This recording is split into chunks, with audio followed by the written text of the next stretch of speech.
Hello मेरे dear सोलवर्स, कैसे हो आप सभी। तो आज हम जानेंगे कि आप अपने डर पर कैसे काबू पा सकते हैं। इस यूनिवर्स में हर किसी को कोई ना कोई डर हमेशा लगा रहता है, फिर चाहे वो मनुष्य हो या कोई जीव। कुछ लोग उस डर का सामना करते हैं तो कुछ डरते ही रहते हैं। अमीर को गरीब होने का डर, गरीब को भूखे मरने का डर, एक स्टूडेंट को पास न हो पाने का डर, माँ को अपने बच्चे से अलग होने का डर, पिता को अपने परिवार के बिखर जाने का डर, एक ग्रेजुएट को अपने कैरियर का डर, पत्नी को पति के छोड़ देने का डर, किसी को पानी से डर, किसी को आग से डर, किसी को अकेलेपन का डर, किसी को भीड़ से डर, सबसे बड़ा डर मृत्यु का। ये तरह तरह के डर मनुष्य को पूरी लाइफ में सताते ही रहते हैं। तो आज हम जानेंगे कि डर हमें क्यों लगता है, साथ ही उस मेथड के बारे में भी जानेंगे जो अलग अलग परिस्थितियों में डर को कंट्रोल करने में आपकी मदद करेगा। डर आज पृथ्वी पर अनियंत्रित रूप से फैल रहा है, युद्ध के रूप में, हत्या, लालच और अविश्वास के रूप में। डर अपने आप पर विश्वास की कमी है। जब आप अपने डर पर काबू पा लेंगे तो आप जीवन पर भरोसा करने लगेंगे। आप इस बात पर भी भरोसा करेंगे कि आपका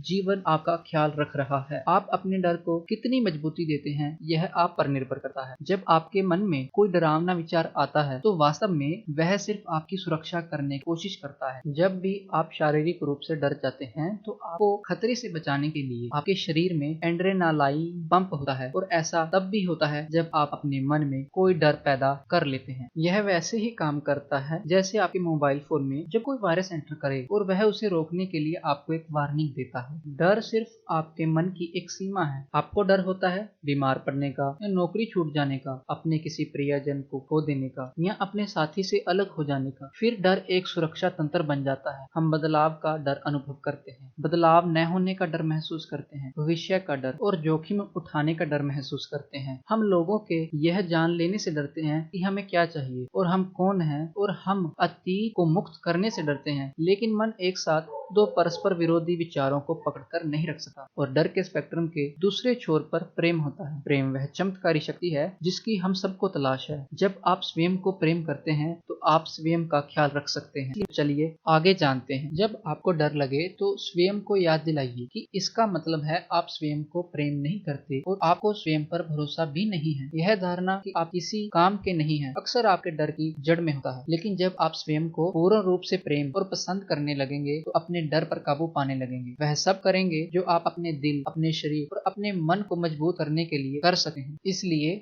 जब अगली बार आपको डर लगे तो अपने डर को ध्यान से देखने के लिए आईने के सामने खड़े होकर उसे संबोधित करने से आप इस बात को समझने लगेंगे कि आप स्वयं आपका डर नहीं है। अपने डर के बारे में उस तरह से सोचें जैसे आप एक फिल्म की स्क्रीन पर इमेजेस देखते हैं। जो चीजें आप स्क्रीन पर देख रहे होते हैं वे फ्रेम होती हैं, वे वास्तव में वहां होती ही नहीं। वे चलती फिरती तस्वीरें हैं जो एक फ्लैश में चली जाती हैं, और आपके डर भी इतनी ही तेजी से आते जाते रहते हैं, बेशर्ते आप उन्हें पकड़कर रखने की जिद न करें।